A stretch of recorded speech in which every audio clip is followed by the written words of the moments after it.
नमस्कार दोस्तों, मैं हूं पंकज सोनी और आप देख रहे हैं न्यूज़ ग्राउंड जीरो। इस समय मेरे साथ हैं निखिल चौकसे, जो कि कांग्रेस के एक नेता हैं, लेकिन सागर की तालाब की सफाई के लिए वो एक आम इंसान और एक आम आदमी की हैसियत से लगातार संघर्ष करते रहे और करीब 30 से ज़्यादा दिनों तक उन्होंने इसके लिए आंदोलन किया। वो आंदोलन इसलिए था कि ये जो तालाब है ये अच्छी तरीके से साफ हो जाए, और जो वास्तविक तरीके से अगर ये साफ हो जाएगा तो सागर का बरसों बरस भला करेगा। लेकिन उनकी जो मांग थी वो कितनी पूरी हुई?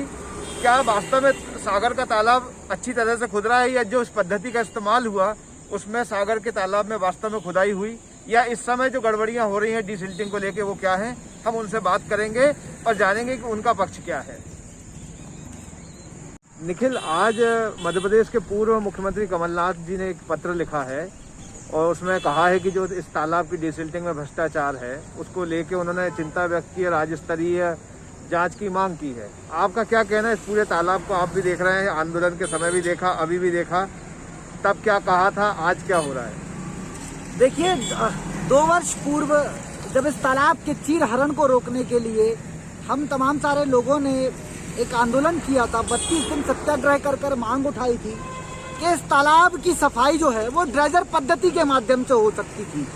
ड्रेजर पद्धति में इस बारे में आज शहर के एक एक व्यक्ति को, एक एक लोगों को पता चल चुका है कि वो ड्रेजर पद्धति क्या थी।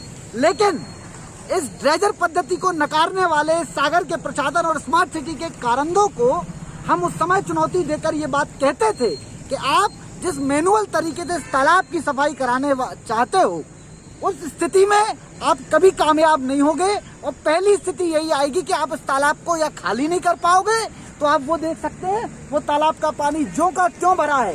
इस तालाब की खुदाई और इस तालाब से मिट्टी निकालने का पूर्ण जो कार्य है उसको पूर्ण होने की बात आज प्रशासन कह रहा है, लेकिन वो जो हिस्सा है जहाँ वो पानी भरा है वो पानी खाली ही नहीं हुआ।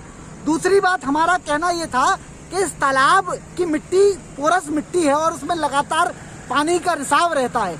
आप इस तालाब की खुदाई कर ही नहीं सकते। इस तालाब की खुदाई में, इस प्रोजेक्ट में तकरीबन 2 से 3 फीट के आसपास खुदाई होनी थी, लेकिन आप इस तालाब की खुदाई नहीं कर सकते। ये बात हम लोगों ने कही थी।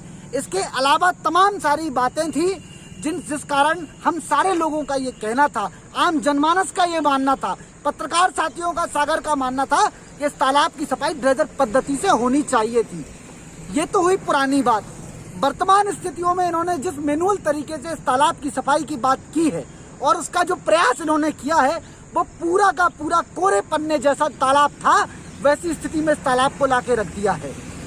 हमारा प्रयास था कि इस तालाब के चीरहरण को हम बचा पाए, लेकिन सागर के प्रशासन ने, सागर के जनप्रतिनिधियों ने और स्मार्ट सिटी के कारणों ने हमारी नाक के नीचे, हमारे सामने इस तालाब का बलात्कार किया है। ये सारे लोग बलात्कारी हैं इस तालाब के। आप देखिए किस तरीके से इस तालाब की खुदाई हुई। ये रैंप बना दिए गए, छोटे छोटे, लोग भ्रमित होते रहे। तालाब की खुदाई का सीधा मतलब ये था कि तालाब की मिट्टी खोदी जाती और डंपरों के माध्यम से उस मिट्टी को डंप कर दिया जाता। केवल में 20 से 30% इस तालाब को खोदा गया। खोदने के बाद जब कोई चीज बिल्कुल हमारे प्रयास के परे निकल जाती है तो उसको मचा दिया जाता है। बुंदेलखंडी में ये कहावत कहते हैं इस तरीके से। तो इस तालाब को जहाँ जहाँ से खोद दिया गया, लोगों की दृष्टि जिस जगह से पड़ रही है उसको खोद कर, उसको बिगाड़ कर इस तरीके से रख दिया गया। और आज की स्थिति में इस तालाब का महज 20 से 30% हिस्सा ही खुद पाया है, बाकी हिस्सा और पूरी मिट्टी जो की तो इस तालाब में पड़ी है। तीसरी प्रमुख बात, इस तालाब में लगी हुई ये घास आप देख पा रहे हैं। जब प्रशासन ने ये देखा कि ये घास जो है वो लोगों को दिख जाएगी और इस तालाब की खुदाई जो हमने नहीं की है वो लोग समझ जाएंगे, तो एक षड्यंत्र के तहत इस तालाब की घास को काटने के लिए पिलाऊ का उपयोग आप तालाब के अंदर किया जा रहा है। रातों रात ये काम हो रहा है। तालाब खोद नहीं रहे हैं, इस तालाब की घास की प्याऊ को निकाल के इस तालाब की काली मिट्टी को दिखाकर ये दावा करेंगे कि हमने इस तालाब को खोद लिया है। और ये स्थिति, अगर आपको ये घास ही निकालनी थी तो माननीय महोदय एक छोटा सा लॉजिक है, इस तालाब में खरपतवार डाल देते, इस तालाब का ये खरपतवार, ये घास अपने आप निकल जाता। और पैसा खाना है तो आप सीधा खा लो, लेकिन आप जिस तरीके से ये नौटंकी कर रहे हो इस तालाब की मिट्टी को निकालने के लिए, ये पिलाऊ के माध्यम से आप इस घास को निकालकर जो कुछ भी दिखाना चाह रहे हो, जनता समझदार है। सागर के लोग सारी स्थितियों को देख परख समझ रहे हैं और यही कारण है कि आज मध्य प्रदेश के पूर्व मुख्यमंत्री माननीय कमलनाथ जी ने भी सोशल मीडिया के माध्यम से और हम सारे लोगों के माध्यम से कई बातों को समझकर एक पत्र शिवराज सिंह चौहान जी को लिखा है।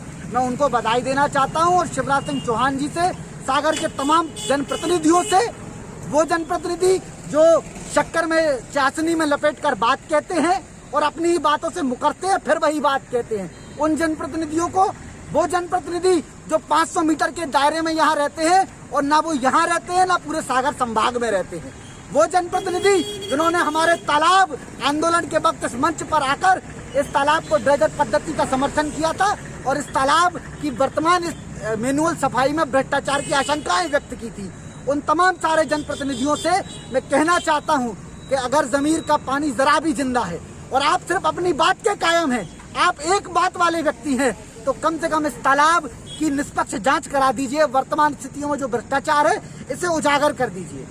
पंकज जी, एक और महत्वपूर्ण बात, ये सारे लोग, ये प्रशासन बड़े अच्छे से जानता है कि सागर की जनता को मूर्ख कैसे बनाना है।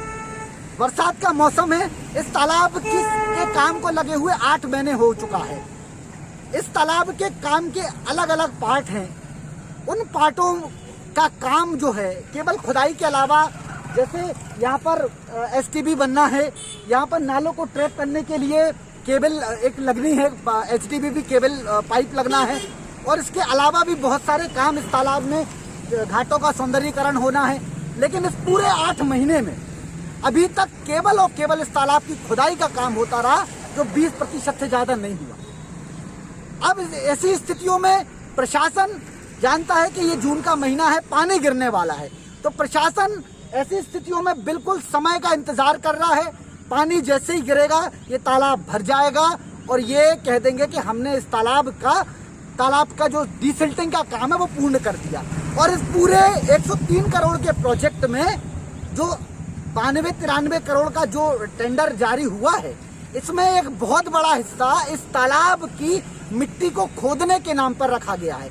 यानी आप इस पूरे तालाब का 20% मिट्टी खोद के तकरीबन 50 करोड़ का घोटाला आप सीधे तौर पे इस तालाब में कर देंगे और उसके बाद जनता चिल्लाती रहेगी और हम और आप चिल्लाते रहेंगे। ना हम तय कर पाएंगे ना आप तय कर पाएंगे कि इस तालाब में कितना बड़ा भ्रष्टाचार हो गया। इसलिए आपके माध्यम से मैं सागर जिला प्रशासन और इससे ऊपर के अधिकारियों से, नगरीय प्रशासन मंत्री जी से, जो यहीं के आते हैं, स्मार्ट सिटी केंद्र परियोजना है, सरकार इनकी केंद्र में है, मध्य प्रदेश में इनकी सरकार है, नगरीय प्रशासन मंत्री क्रियान्वयन के तौर पे, एक सुपरविजन के तौर पे इस स्मार्ट सिटी के सारे प्रोजेक्टों में हस्तक्षेप रख सकते हैं। मैं बड़ी जिम्मेदारी से ये बात कह रहा हूँ, तो वो संज्ञान में लें और स्मार्ट सिटी के माध्यम से हो रहे इस बंटर बाट को, इस तालाब के हो चुके बलात्कार के लिए हम सागर की जनता को, हम सारे लोगों को इंसाफ दिलाएं और इस भ्रष्टाचार की बड़ी जांच हो और जो दोषी है उनके खिलाफ कार्रवाई हो। शहर से बाहर जाने के लिए वन वे टैक्सी चाहिए या लोकल सिटी के लिए कैब या फिर एयरपोर्ट पे ड्रॉप की हो जरूरत? चुनिए अपनी पसंद की कैब और पाइए बेस्ट ऑफर्स के साथ मोस्ट कंफर्टेबल व सेफ राइड सिर्फ और सिर्फ MP कैब पर। आज ही गूगल प्ले स्टोर से MP कैब की एंड्रॉइड ऐप डाउनलोड करें या विजिट करें www.mpcab.in और बुक करें अपनी राइड।